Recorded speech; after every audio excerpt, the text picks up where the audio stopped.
Welcome to Rock Your Midlife. I'm Dr. Ellen, the Midlife Whisperer, and I'm thrilled that you are here today because we've got an amazing show with a beautiful guest that I have had the pleasure of working with, getting to know, and she is really going to activate your midlife wealth frequency. Because let's face it, there are some countries going through recession. I know here in the United States, we're looking at the debt ceiling. Finances are something that I think most of us, myself included, really struggle with at midlife. And you're going to understand listening to today's show that money is energy and money wants to flow through you. You're going to learn how to release your money blocks. You're going to realize that you're more powerful than you realize, because according to today's guest, Abundance Activator, Lara Waldman, you can totally change your life and unleash your abundant power.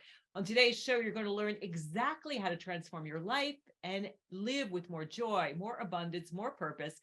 You'll discover how to transform your money story, master money manifestation, and embody your wealth frequency so you can own your value. Plus, you'll discover how to deprogram and release the blocks that hold you back from effortlessly manifesting as your true, fully worthy creator self. It's going to be a powerful show that will really help you to transform your midlife. It's going to be fun too, because I have had the pleasure of working with Lara, and she is incredible. But before we kind of dive in with Lara, I felt really called to share one of my favorite quotes from Marianne Williamson. You might know it, but it goes like this. Our deepest fear is not that we are inadequate. Our deepest fear is that we are powerful beyond measure. It is our light, not our darkness, that most frightens us. We ask ourselves, who am I to be brilliant, gorgeous, talented, fabulous? Actually, who are you not to be? You, that's right. You are a child of God. Your playing small does not serve the world. There is nothing enlightened about shrinking so that other people won't feel insecure around you. We are all meant to shine as children do. We are born to manifest the glory of God that is within us. It's not just in some of us, it's in everyone. And as we let our own light shine, we unconsciously give other people permission to do the same. And as we are liberated from our own fear, our presence automatically liberates others. And I think this is such a powerful quote, particularly at midlife, because I think at midlife, we feel like, oh my gosh, maybe my best years are behind me. I had someone that I'm working with today say that, you know what, I just feel like I can't master anything. What am I doing here? But I think that's when we do this deep work of excavation. And when life starts to hit us with some curveballs. I know myself, if you've been listening, you know I have had breast cancer. I just had my ovaries removed and I'm recovering from that. So it's been a journey of really a health crisis. I've gone through everything from, divorce, cancer, empty nest, aging parents, but all of these things, I think, help to remove these blocks. So much of becoming enlightened, becoming connected with our true self, seeing what our work is in the world is about removing all these lampshades that keep us from shining our light. And money is a piece of that, because money is an energy and you deserve to live a wealthy life. It's not just about your bank account, but it's about enjoying your life to the fullest. And money is an energy that empowers you to do that. And I'll just tell you a little bit about how I met Lara before I formally introduce her. So we both did the True Style journey. I'm actually currently in the True Style journey with Lisa Whisker, which is amazing. And Lara did it as well. And she came on and did a workshop for us and invited me to her 5-day workshop, which you are invited to do. I have to say, it is absolutely incredible. It is actually free because Lara has a huge heart and wants to help as many people as possible. But it really helped me to get to the heart of some of my BS money stories about, am I worthy of this beautiful life that I'm creating? I mean, my life is so gorgeous. I feel like I have to wear shades sometimes between living in Vermont and I bought a property in Costa Rica.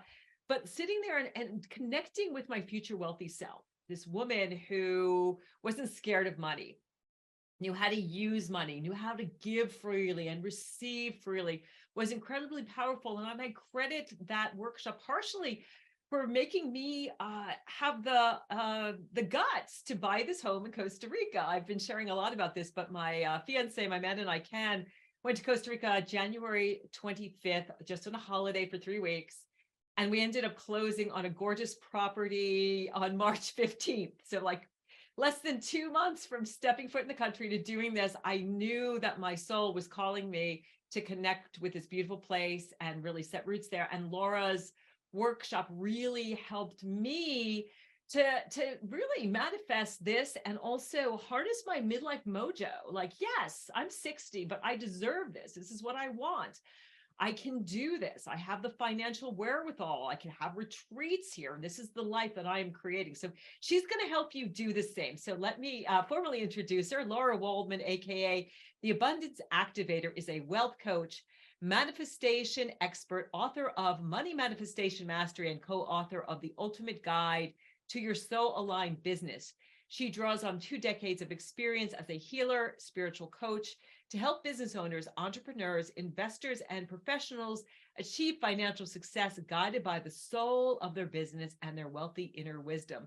Laura's passion is helping the world's leaders create authentic success by activating their creative power within. She'll teach you the mindset, practices, and strategies you need to build the wealth and freedom you desire without the grind. Welcome to Rock Your Midlife, Lara. So great to have you here. I am so excited to be here and cannot wait to see the photos of that Costa Rica house of yours. That's so exciting. Yeah, I will send it to you, but it was incredible. I literally, I stepped foot in the house and we were looking at properties that were less expensive, that I did not like. They were all sort of, kind of like the condos you see in Florida. Nothing wrong with that, but just not our cup of tea. And we stepped in this house and I was like, wow. And initially my reaction was, this is too good for me. This is more than I deserve.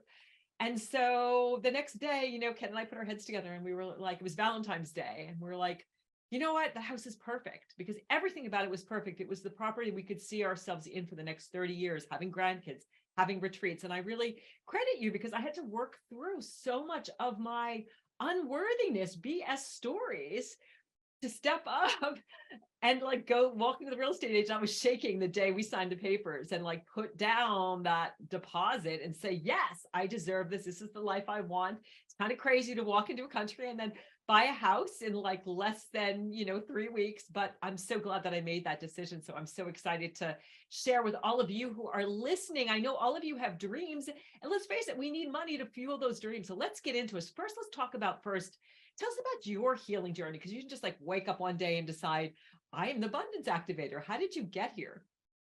Well, it was a journey. Let's just say that it started from real health crisis when I was around 17, depression, anxiety, eating disorders. I was in a right mess. I didn't know I was depressed. I didn't know what a mess I was in at the time, but I started meditating and I hated it. I absolutely hated it. And in meditation, though, I started getting these visions of myself, my future wealthy self, I know I call it, talking to the world about consciousness, talking to the world about the fact that we could consciously create our lives. And I was seeing myself on television and talking to the whole world. And I was like, what is this? And I didn't even know about these things consciously at that time. So I had a sense of waking up to my purpose then, but I was in a real mess. I was in the pit. I was, tried to go to university and just looked around. I was like, there's nothing for me here. And then I thought I was going to be an actress, and that took me over to London, England, to follow this dream of becoming an actress. But it all came through meditation. So I met my husband when I was 22 in London, England, fell in love. And again, he was meditating twice a day. He was super calm, super chill. And I was really not. I was just like, all over the place. And started meditating and got this next vision. And in the vision, it said, you are a healer.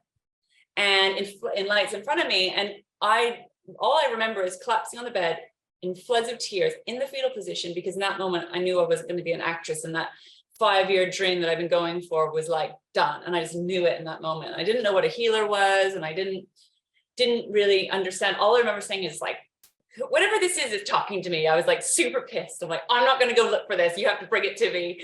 But I knew there was something in it. So I've really kind of committed to following whatever this voice is, this inner knowing, this inner wisdom. I call it the wealthy wisdom within, soul's purpose. and following it. And it led me on this path of healing. And it was all about healing and helping others and transforming the world. And that was really where my focus was. But turns out, as I was learning how to heal and, support and coach others, I was really working on myself. I had no idea what a mountain of mess and trauma and pain I've been carrying inside of my body. And I've been fiercely committed to getting to the bottom of the barrel and trying to understand what that was. And it started there. The money stuff came later, but that was the start of my journey, is stepping into these healing gifts that I developed as a skill, but also seemed to have inside of me somehow, that woke up through practice. Yeah, I totally resonate with that. I'm curious, did you have trouble getting out of the spiritual closet? That's something that has been a theme in my life, because I grew up in this very intellectual household where woo was just, if you can't prove it by science, it ain't there, right? And Yes. so all of a sudden, when you have these healing gifts, and I've been a Reiki master for like 30 years, and just feeling this energetic connection. I'm curious, did you have trouble getting out of the spiritual closet? Because that was yes. so hard for me. It was horrendously painful coming out of the spiritual closet. Honestly, it was my biggest fear. I cannot tell you, overcoming coming out of the spiritual closet felt like walking to my death. I really genuinely thought that I was going to be killed. Not logically, but my whole nervous system was like, if you step out and come out with this information, you will be taken down.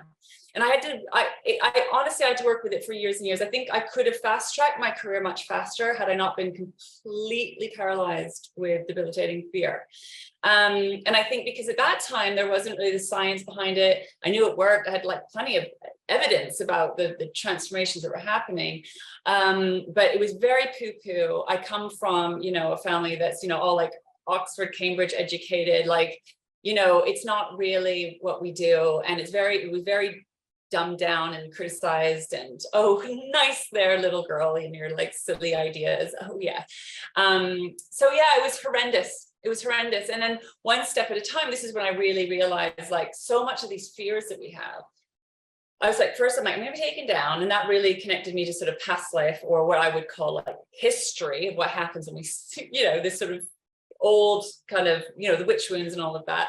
But also a lot of it was about judgment, really, because I was so scared of judgment and criticism. It felt like bullets to my chest. I realized I'm not going to be taken down. So my inner guidance, you're not going to be taken down this lifetime. It's fine. I was then what is this? And it was judgment and criticism felt like bullets to my chest.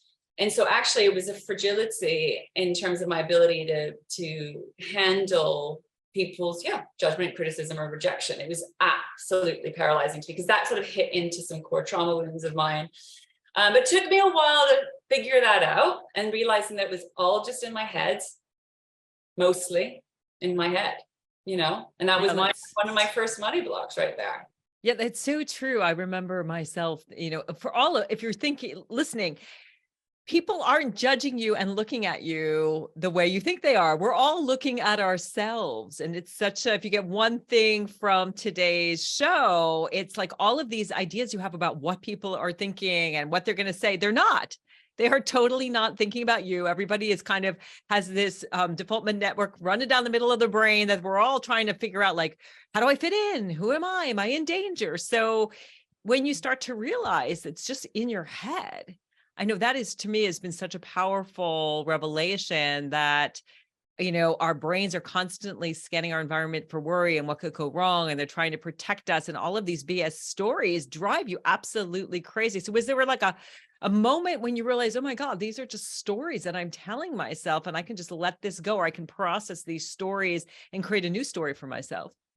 Yeah, so part of my work was connecting to the vision. My money vision is one of the processes I take people through, which is your heart, body, soul aligned vision, your wealth vision, and connecting you to your true wealth frequency. So tapping into that future reality helped create safety for me, because my whole nervous system was telling me you are going to die if you do this. But my vision and my inner guidance was saying, you are entering the gates of heaven, is kind of what it looked like. So there was this huge discrepancy, and I developed this system to clear those money blocks and embody my wealth frequency, and then take aligned action. So my aligned action was start making videos, start a YouTube channel, make sure you're visible. And that was you are asking me, to walk to my death right now, like when I'm in my inner guidance, right? And yet what happened when part of aligned action is in terms of taking the action is a lot of where I did a lot of healing behind the scenes, but that at some point you have to friggin' do it. And then in the taking action, that's when I was able to really see that it was a lot of smoke and mirrors. And I remember the hilarious moment was like, I made my first really, badly made video. And I remember like my hand was shaking when I went to play, like, publish. And then I was like, getting ready for like all the bullets coming at me. And the hilarious thing was that no one watched the video, like no one saw it, right? Because the next problem was, oh yeah, like people aren't interested, people are busy. So it was quite funny. Like I thought this was going to be the moment where I'm taken down and nothing happened. It was like crickets.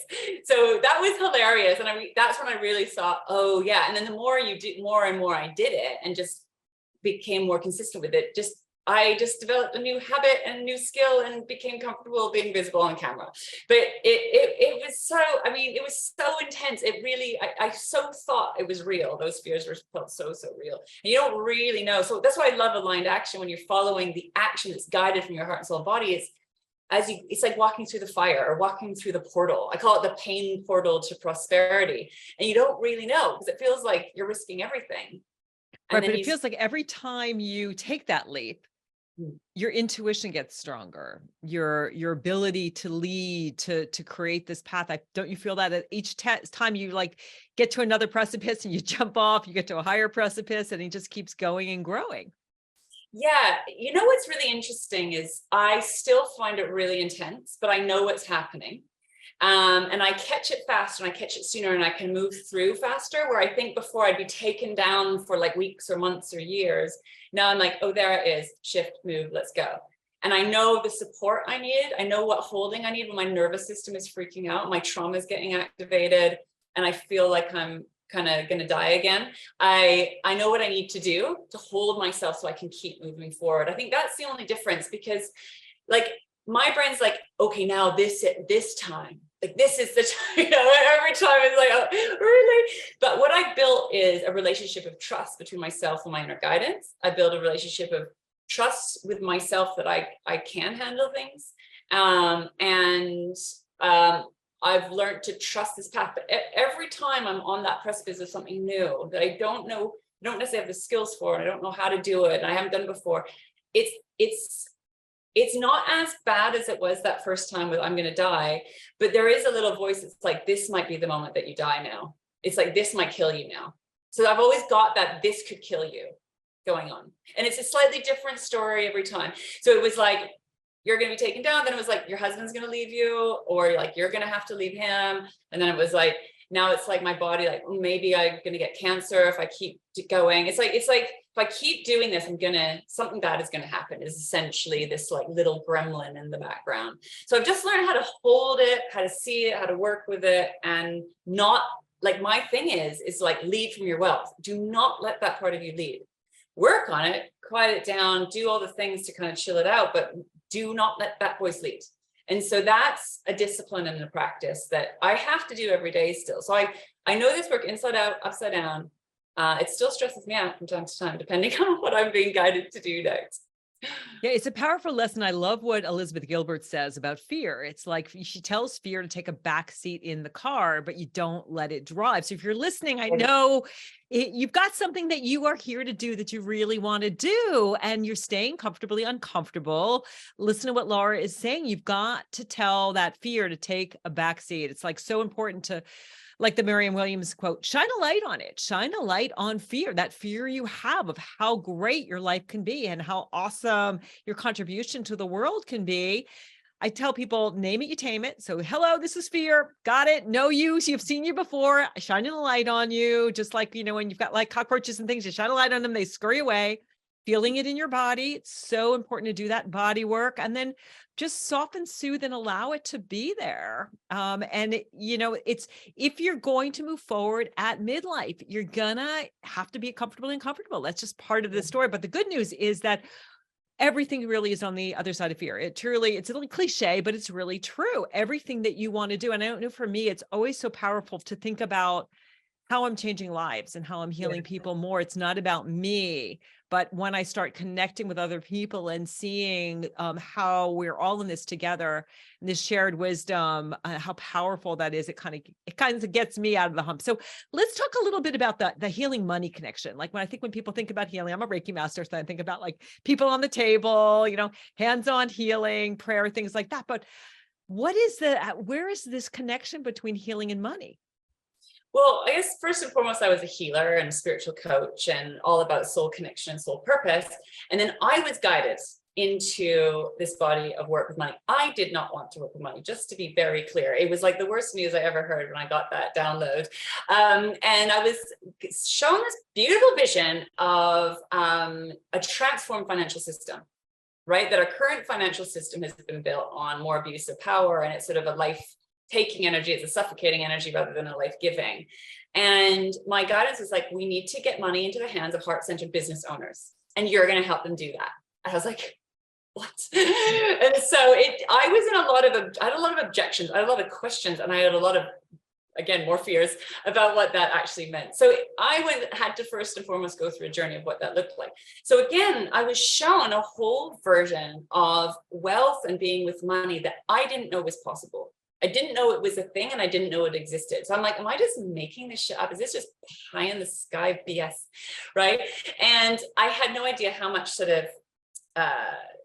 how many money blocks I had. So really, it's really hard to navigate. We're just talking about the fear thing, right? So it's sort of stare it in the face and transform it through, heal it, transform it through kind of facing it and moving through it. It's really a very similar process with money, because we think things are set, right? This is how it is. This is money. This is the truth about money. This is how it is and how it isn't. But the fact is that we are way more freaking powerful than that. And money is an energy. Money is sort of this made up construct that we all agree on and how we exchange value, right? And through how you interact with it, right, is everything. So I'm all about alchemy. I'm all about transformation and how to transform. Right. For my big vision was like, we're transforming the financial system, right? But we start transforming the financial system, I say, one body, one business, one bank account at a time. So you as the individual, as the business owner, as the person, needs to go and start and do your inner work and start to interrogate your current thoughts and belief ideas and emotional responses and nervous system responses, your trauma-based responses around your relationship with money. So it starts there. And we find that I guide people into getting clear on what that is, where your money blocks are, and how to heal by getting clear on what you want. Like, what's your desired outcome? Like, let's get clear on the vision. What is it that you want? And help people to get clear on that vision. And then go into, well, what's stopping you or blocking you from allowing that in? Right? If you're a powerful manifestor and you're a conscious creator, what's stopping you or blocking you? And that's when we start to see all the wounds, all the trauma, all the pain, like all what I like call the money mess or our money blocks. And you start to see, oh my God, I had no idea. Because usually our relationship with money and our dynamic with money is living in the shadows. It's living in the unconscious. And there's so much unconscious programming around money. It's incredible, right? And there's so much misinformation about it too. Right. And then so much misuse of power with it as well. There's plenty of data and evidence for that. So if you're like a big-hearted person that wants to help the world, you're like, well, I don't want anything to do with that. So we unconsciously reject, neglect, judge, criticize. And I'm like, money's just like a neutral thing. You get to decide. You get to decide how it flows through you. So that's where I start with transforming your relationship with money. Well, healing money is really transforming your relationship with money, which is really transforming your thoughts and beliefs and ideas and opinions about it, which means having to, if you're a deep diver like me, it's going into your family, the culture that you were raised in, the religion that you were raised in, but going back even deeper, your ancestors. If you're into past lives, but your ancestral trauma, your ancestor, the relationship that your ancestors had around money and wealth as well. It runs very deep through our veins. And so my healer self is like, we transform and heal our relationship with money by transforming, healing our relationship with ourself and life fundamentally, but knowing that we're not just like, my fuel it's not just about the I, it's not just about you, right? It's about your ancestral lineage, the past, and also about who you're serving and what you're building, what you're creating moving forward. That's the only thing that fuels me, by the way, to keep doing in this deep diving work. But it's really that, it's understanding that we are healing through the vehicle of money, doing some very, very powerful healing work that goes way beyond money, but money is a part of it. Yeah, it's a really important metric too. And I realized through my work with you and other things that having those money blocks was keeping me from having the impact that I want to have on the world. Just like, you know, we both worked with Lisa Whisker around our style, realizing that the clothes that I was wearing, my visual identity was keeping me small. You know, these money blocks, like, I don't deserve to have this, money is evil, money's, you know, the root of all this stuff, actually stops you from having a bigger impact on the world. Yes, it does. So I actually say, I like to call it soulfully selfish, right? Or actually, I say it's stingy. It's actually stingy, right? And we can be stingy kind of with our money, but it's also stingy with our gifts, stingy with your impact. Like, it's actually selfish to keep those money blocks in place because it limits your impact. It limits the impact you can make in the world. So what I like to rewire is like, what if like the more money you make, the more impact you have? The more money you make, the more lives you touch, right? And so rather than thinking about the I, or it's greedy, or it's selfish, or it's bad, but like, it's a choice how we choose to be with it. Of course, you can be stingy and greedy with it and hurt and harm with it if you want, but it's like, you get to choose. You get to be in the driver's seat of your relationship with money, how you lead in your wealth, how you lead in your business, how you lead in your life. That's all a choice. And that's down to the individual human being. It's not money. That's the problem, I don't think. Yeah. And we also need to feed ourselves and fuel ourselves. I mean, it comes back to, you know, my second step, self-compassion, self-love. If you can't give from an empty cup. I was having an amazing healing yesterday, and I love this woman. She's a dearest friend, but she's got nothing in her bank account. This idea that like, I'm supposed to be a healer and give and not receive. And I was like, listen, we need to put a number on it. We need to sit down and see, what do you need to buy that house, you know, to have a mortgage? What do you need to pay for what you need for your kid, for you to have more, and all of that. So it really does hold you back. And then it creates all of these worries. So where do we start? How do we start to transform our money story?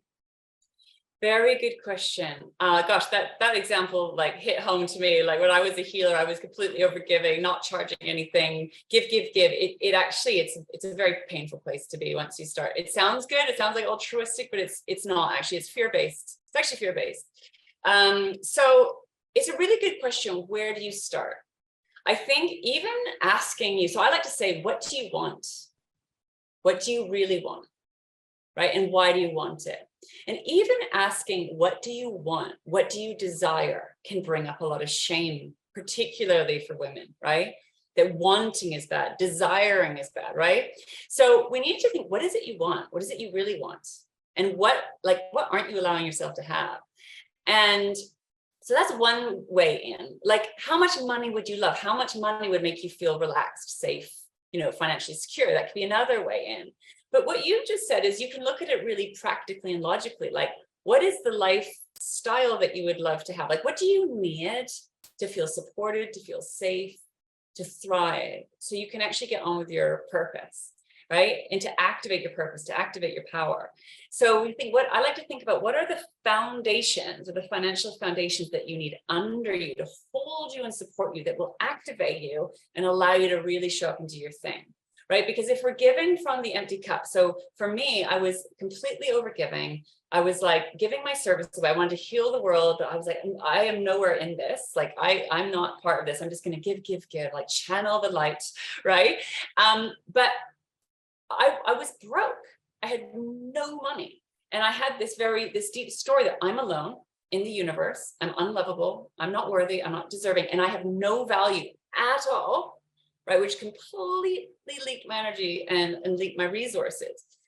And so what I realized is that there was all these things I needed to feel safe, secure, and supported, which was like body work, for example, like, yeah, healing, body work, support, healthy food, being able to like have it like exercise, a nice home, a comfortable bed, holidays, rest. It was a lot about rest and relaxation, to restore, to regenerate, to refuel, so you can get back into the driver's seat or get back in the saddle and serve.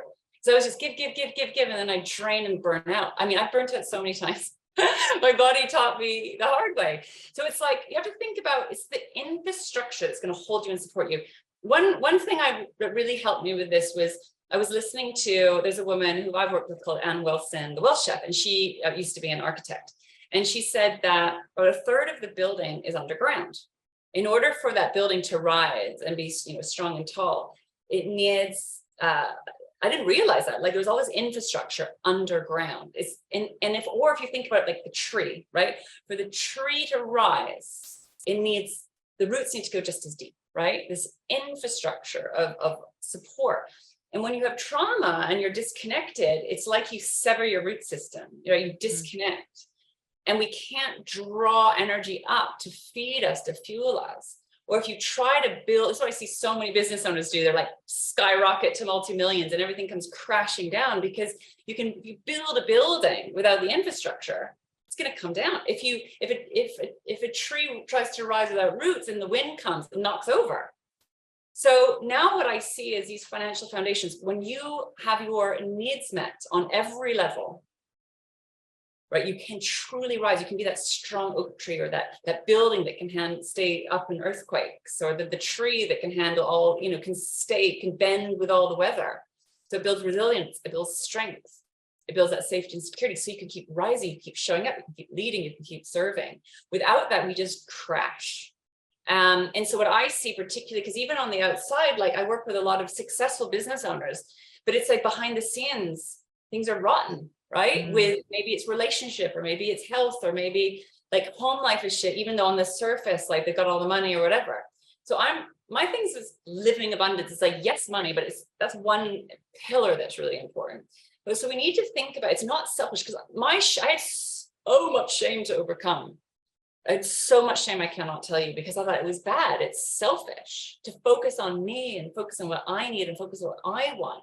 What about all the starving people? What about all the death and destruction? Why should I thrive? Why should I be okay when other people aren't okay?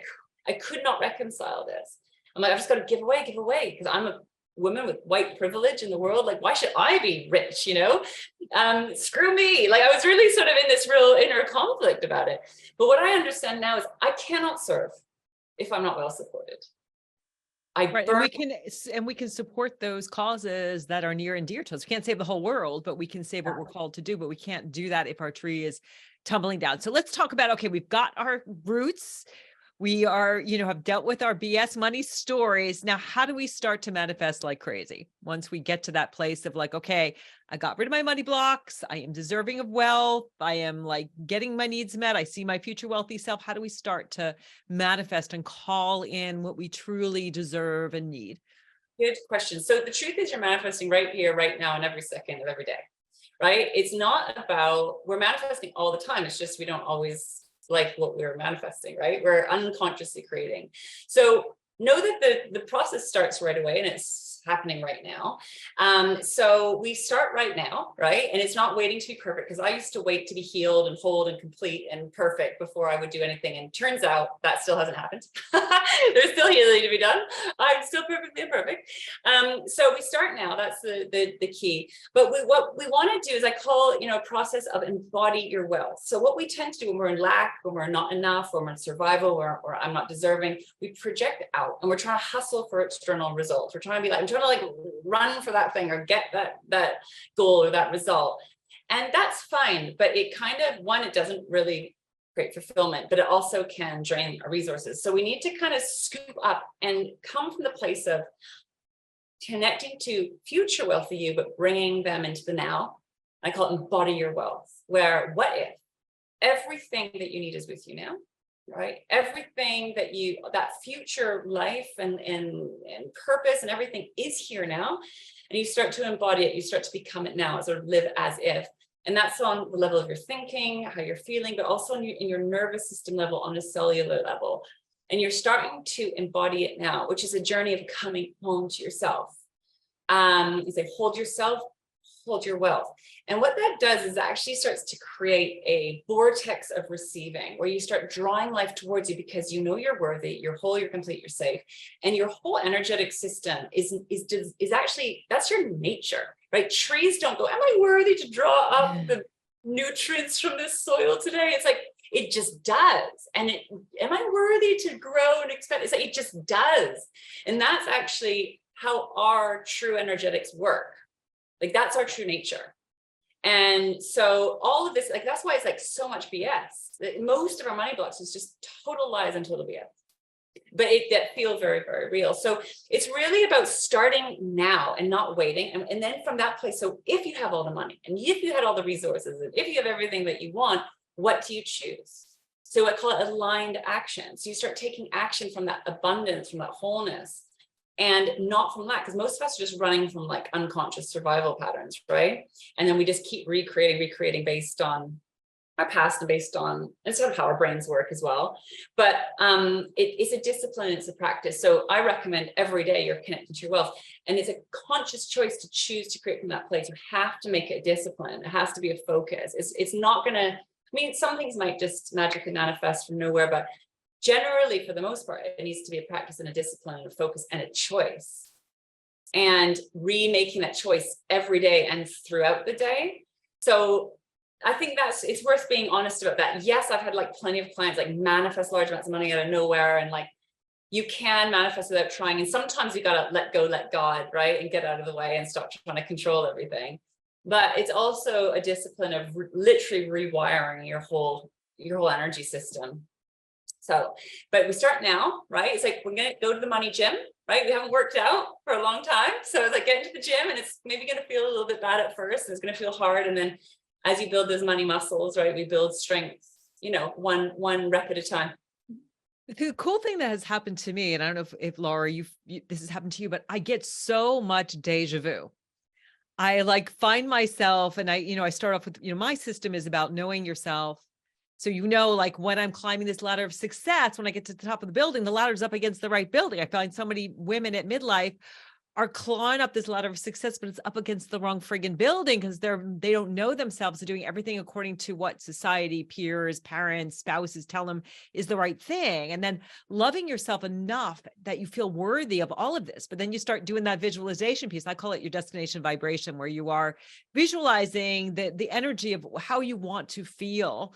And then you get in these situations like, oh my God, like I know this, like, right? Have you had that happen to you where you just get these bursts of deja vu, whether it's a dream or a visualization, you find yourself in this situation, you are like, I know this, I've been here. Yeah. And that's what's beautiful is then actually when things manifest, if you've prepared yourself energetically and you're really tapped in, I call it your wealth frequency, like you're tapped into it. It's just your normal, you like slip into it. It's like this is me, this is where I belong. It's like, and then you can't go back too. That's and I saw your email today, and I don't know if you want to share what your dream is and like really calling people to hold you accountable. I think you said yes, like 10 million pounds. Yeah, the 10 million, my 10 million wealth frequency. Yeah. And I put it out there, one, to share my process, but also to share like, I'm in it all the time. I'm living and breathing and embodying this work each and every day. And I thought I'd put it out there publicly to hold myself accountable, Yeah, that was incredible. Yeah. But it's also like, that feels like more me, right? Now I really feel, my authentic self, but that wealth frequency, me and that wealth is like me and my power, me being authentic, speaking my truth, connect to my heart, connect to my soul, connect to my purpose. That is me, the part that goes into lack and scarcity, not enough and shame. It's like, that's the kind of twisted and contorted and very confused, traumatized version of me, which is obviously a part of my history and part of my ancestral history. But I don't feel that that's my true authentic self. I feel like that's my survival self, right? So it's like, I think when we start to manifest, like, yes, this is me. Yeah, right? It's a very cool process. So I want to let listeners know that you are doing your 5-day retreat again, and it's totally free. I have to say, I did it, I think in between my two Costa Rica, in between going to Costa Rica and buying in Costa Rica, I think I did it. And it was an incredible process that really supported me through the next level of wealth frequency. So tell us a little bit about what people will find in the wealth retreat, and the link to do it is in the show notes. If Beautiful. you're having trouble finding them, you can just reach out to me. Just go to themidlifewhisperer.com and you can contact me there and I'll send it to you, but it's also in the show notes. So tell us a little bit about your wealth retreat. Yes, it's an absolutely beautiful space with incredible people. So if you ever feel like you're alone in the world and you're like the weirdo by yourself, like we're with beautiful, big-hearted entrepreneurs and business owners predominantly coming together to rise into the next level of purpose, power, and prosperity. So you're in very, very good company. And I take you through each day, it's about an hour each day, and take you through my step-by-step process. I want you to have the lived, breathed experience of what this is and how it works. And so day one, we step into your money vision, your money purpose, your money why, your money fuel. Day two, we look at your money blocks and I identify what is stopping you or blocking you from stepping into that next level. And day three, we embody your wealth and I take you through a really powerful activation of helping you to bridge the gap between future wealth you and present day you. And I take you through day four, a process called rewire to receive. So we're going to look at your receiving blocks and why you're not letting it in, because it's not very logical, but there'll be a whole revealing to yourself of why you're unconsciously stopping or blocking yourself from allowing that money just to drop in or whatever it is you're calling in. And then day five, we look at aligned action and help you get clear on the most focused, clear, direct, bold action that you need to take to where you are now and where you want to be to start bridging that gap. You are the creator. You are a co-creator with life and the planet and the universe. I'm really about people taking the reins of their life and being empowered, not waiting for like God or a man or like something else to save you and rescue you. It's like, you're getting in the saddle. We're in co-creation. That's why I love working with business owners and entrepreneurs. But I'm into radical self-responsibility and letting go of victim consciousness and like, all right, we're going to make this happen, not just from, the grind and hustle, from co-creation. And there's lots of other bonuses that we take you through, teach you like my, a daily manifestation practice. And I'm all about offering tons and tons of value completely for free. I want you to experience the results.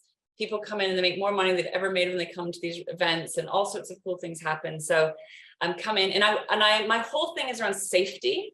So, and gentle. So it's very powerful, but you'll see I'm very gentle with it because I want your nervous system to kind of relax. I call it relax into riches, right? Relax into riches. It's actually like your true nature. So it's powerful and gentle. And because I don't want to overwhelm, because it can be like, oh, what is this? So we kind of almost like trick your body into receiving. Like we like silence, like calm the mind so we can just get down to doing what you know how to do naturally. Very cool. Well, I might show up for it again. I'm going to see you in London. I am actually going to the Mind, Body, Spirit London Wellbeing Festival. I'm going to be talking about how to rock your midlife. If you're in London, you can check that out. I'm also doing my 7 steps to rock your midlife as well. I'm doing a free workshop and that'll be in the show notes as well. But do join Lara's wealth retreat. I will say it's interesting. I've showed up every morning at 8 a.m. I'm on the East Coast, and I think you were doing it on London time. And I really looked forward to it. And it was really, really powerful. And I'm looking forward to continuing to work with you and sharing more of the work that you're doing. So thank you so much for being here. I guess one final question. How are you rocking your midlife? You didn't talk much about your personal life, but I know you're also a mom, you're a wife. It seems like you've got that maybe, work-life balance thing going on. How are you rocking your whole midlife? Well, that's a whole other big long conversation. Just turned 45 and it's been a big deal. It's been like a lot of death of ideas, and a choosing of how I want to be. And I've really noticed so much programming about this slow decline and losing your value and losing your attractiveness. And I'm like, my inner rebel is like, fuck this, excuse my French. I was like, I'm not choosing that. So I was like, and so like, again, tapping into that inner guidance, like, what's actually the truth here? Because it's all this social conditioning is telling me that I'm just going to be slowly like declining and life is over. I just think that's the biggest lie. I've never felt more powerful, more alive, more on purpose, more courageous than ever.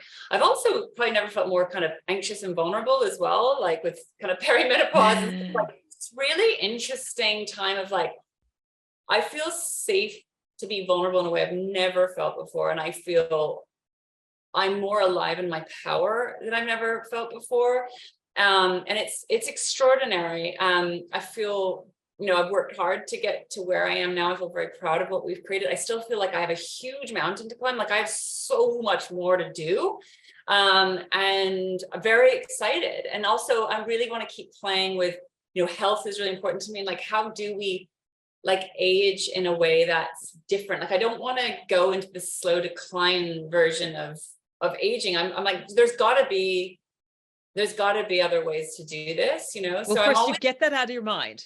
The slow yeah, decline is not a thing. I'm planning on being healthy at 100, even yeah, with my cancer and all of that stuff. It's just a journey of constantly finding, the right lifestyle that really suits you, which is really about, we could do a whole other show on that, but yes, really about, nutrition, movement, stress, and sleep are the big four that we need to work with, but also visualizing and seeing yourself. And I'm actually starting to think, because I'm a little older than you, but and F this idea of crone, right? I'm like into being elder goddess. So we'll get to initiate you as we go forward into this idea nice. of being elder goddesses and letting go of all these BS stories. I mean, really, we're given that all of those horrible stories because, let's face it, if we felt good about who we are, if we felt confident in our power, as Marianne Williamson's quote, really just bringing it full circle, we wouldn't buy all of this crap.